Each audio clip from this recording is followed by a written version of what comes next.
Not going to learn much from this video, but could still be fun. I'm Tobiah Murphy, and this is Murphy Music Academy.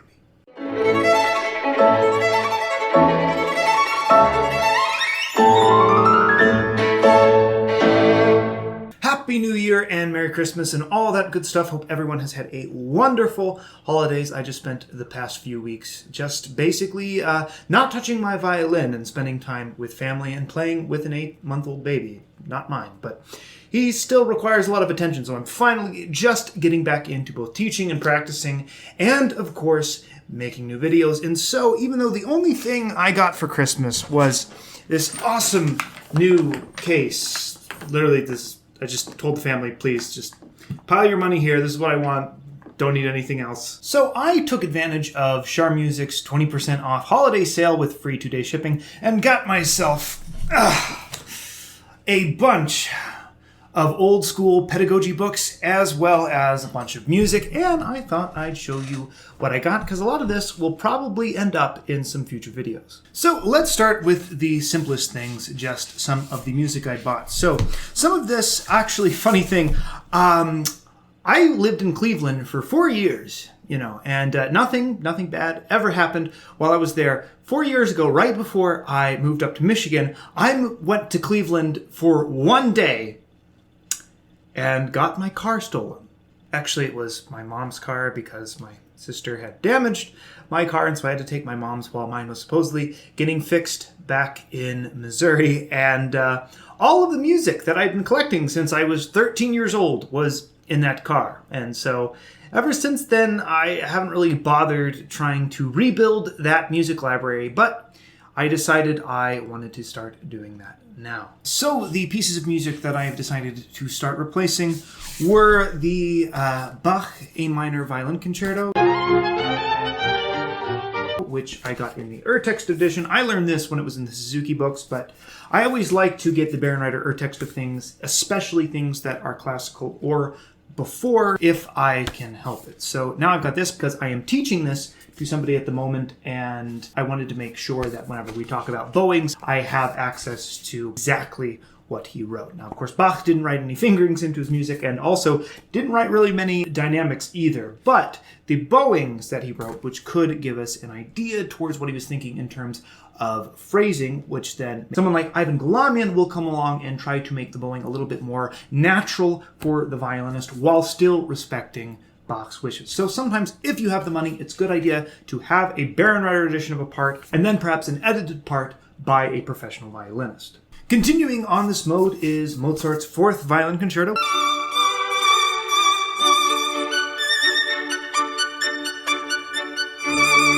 which I am also going to start teaching someone right now. Now, I haven't played this since I was about 16 or so it's actually a new discovery for me as well to revisit this, and another piece of music that I lost, so it's good to have another copy. And again, if you're going to play Mozart, get a Barenreiter edition. As a matter of fact, this is one of the things where I would say almost don't even bother getting an edited edition, just get a Barenreiter. Similarly, I have another edition of the Bach Sonatas and Partitas, and of course, again, another Barenreiter URTEXT, so it's exactly what Bach wrote. I just got this because every violinist needs a copy of this, and like I said, I lost mine a long time ago. And finally, something that is not a Barenreiter URTEXT, the international edition of the Sibelius Violin Concerto. Typically, when it comes to violin concerti, I like to get international editions. Those are the people that mostly publish Ivan Galamian, who is my favorite person to go to for fingerings. However, Galamian, as far as I know, did not do an edition of Sibelius. He actually did not like the concerto very much. So this is a Francescatti edition, another very, very good professional violinist and music editor as well.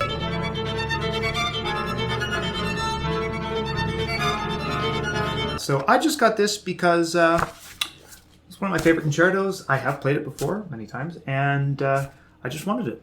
Now we move on to the thing that I am most excited to talk about and what I really wanted to buy when I decided to get all of this music, and that is pedagogy books written by famous older teachers. I'm talking about like teachers from 100 to 130 years ago. One of the things that is attracting me most to learning about older schools of violin playing is just that they were schools, or to borrow a much more older classical term, academia, or as we would refer to it today, academy. The idea of the academy back in ancient Greece was much less of the sort of formalized giant institution that we think of as schools today, and much more a group of students that would gather around and devote themselves to a particular master, who would then teach them in his method. And while there is a slight difference between Socratic philosophy and violin playing, the same idea of having a school of violin playing, which was often connected to one particular master, was something that you saw a lot in the last couple of centuries, especially near the end of the 19th century, though many of these schools, to be fair, were actually attached to actual institutions like the Paris Conservatory. And while part of me just loves the idea of the school of violin playing or the old academia as opposed to the soulless juggernaut that much of higher education, including music education, has become these days, my main interest in these old violin books and these old pedagogy methods is the fact that they had a clear methodology themselves, which is something that I feel is sorely missing in most violin teaching, especially early level violin teaching nowadays. And I am proud to say that I do have a developed methodology that I take nearly all of my students through. Now, all of my students are on Skype mostly, and they're all over the country and all over the world, actually. But if they lived around here and they could talk to each other, they would say, oh, wow, you are doing this thing, I'm doing that thing too. You're doing that exercise, I'm doing that thing too. Oh, he tailored it a little bit differently for me. But overall, they're doing the same exercises. However, I'm only 30 years old. This is an old man's job, and there's so much more that I could learn how to systematize, especially thinking even longer term. Let's talk about taking someone from the earliest age to absolute highest professional level. There's more that I can learn into systematizing my work so that I can make sure every student I have has the absolute best and most clear path towards their goals. Anyway, that is a long way of saying that I bought a bunch of old books by a bunch of old pedagogues because even teachers still gotta learn. Also, speaking of learning, if you are interested in Skype lessons and lessons from somebody that is very systematized in their approach, email me at admin@murphymusicacademy.org. Link will be in the description below. Now, the first book I have here is Violin Playing as I Teach It by Leopold Auer. Now, Auer is best known for two things. One is being the teacher of Jascha Heifetz, and also technically Nathan Milstein, except that Milstein never talked about him because he thought he was a terrible teacher. So the only person that he's really connected to nowadays is Jascha Heifetz, and also for being the original dedicatee of the Tchaikovsky Violin Concerto, which he refused to play. And then somebody else played it, and then I guess he got jealous or something, because he wrote his own, version of it. If you've ever looked at the music for the Tchaikovsky Violin Concerto, you'll see the Auer version and the Tchaikovsky version, and Auer thought fit to write some stuff into the music that clearly only Heifetz could play.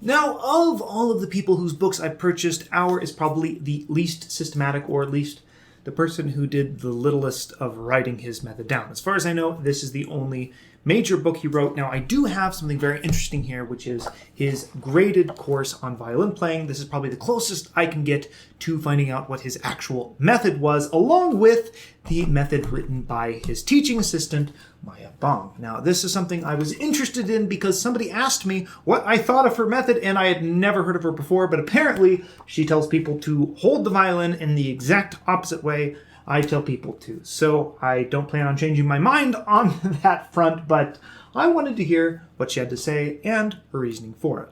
Now, the next thing is the thing that I'm probably the most interested in of my entire haul, which is a group of books written by Karl Flesch. Now, Karl Flesch is probably the epitome of the systematized violin teacher. This is something that I've actually finished reading this volume 1 in the Art of Violin Playing. I was very happy to find that his technical fixes for a lot of people's technical problems were things that I also came up with on my own. However, he did predict that the Russian bow hold was going to become the dominant bow hold as opposed to the Franco-Belgian bow hold, and no, that didn't really happen. However, the level of thought and detail that he puts into solving what he could imagine as being just about every possible technical problem is something every teacher should aspire to, even if you don't agree with every approach that he takes. Next, we have volume 2 of the same series, except this one does not focus on technique as much as it does on how he teaches musicality and artistry. And then, and this is what I'm most excited about, is his Urstudien, or Basic Studies. Now, you might think by the title these are things you would give to beginners, but it's actually very, very far from the truth. This is something I'm going to make a video on this month because I have a crazy schedule in general, and it's especially bad this month, and I don't have a lot of time to practice. And this is his handy little guide for violinists, professional violinists that don't have much practice time. So I'm going to spend my month doing this, make a video about it, and see how it goes. So you are going to want to be subscribed for that. Then I got his scale system. Now, many of you might be familiar with this if you're familiar with anything from Karl Flesch. Now, I grew up with this book, but my previous copy had gotten very ratty and old, so I just wanted a new one. Now, the last of the pedagogy books is Principles of Violin Playing and Teaching by Ivan Galamian, who is probably more than anyone over the past 50 to 80 years, the most influential violin teacher in this side of the world. So this is something, if you're going to be a pedagogue, you definitely want to have in your library. Now, finally, I bought a bunch of old etude books. Some of these I went through as a student. A lot of them I didn't, but know to be important. So I just thought it would be very good for me to re-familiarize myself with a lot of the things that I did not want to practice 10 years ago, because I want to make sure, as someone that is continually trying to improve their systematic method of violin teaching, it is only best that I am completely familiar with all of the possible quality exercises so that I can tailor make the programs to each individual student to help them with whatever they are needing in that moment, so they can make the best progress with the clearest path possible. Anyway, that is it for my Christmas music and pedagogy book haul. I hope you enjoyed the video, even though you probably might have learned a little bit. I'm definitely going to be learning a lot over the next few months, and I can't wait to share all of it with you. So I've been Tobias Murphy for Murphy Music Academy. If you liked the video, comment, subscribe, share, all of that good stuff. And of course, remember that there is no pleasure in mediocrity. Happy practicing, and I'll see you next time.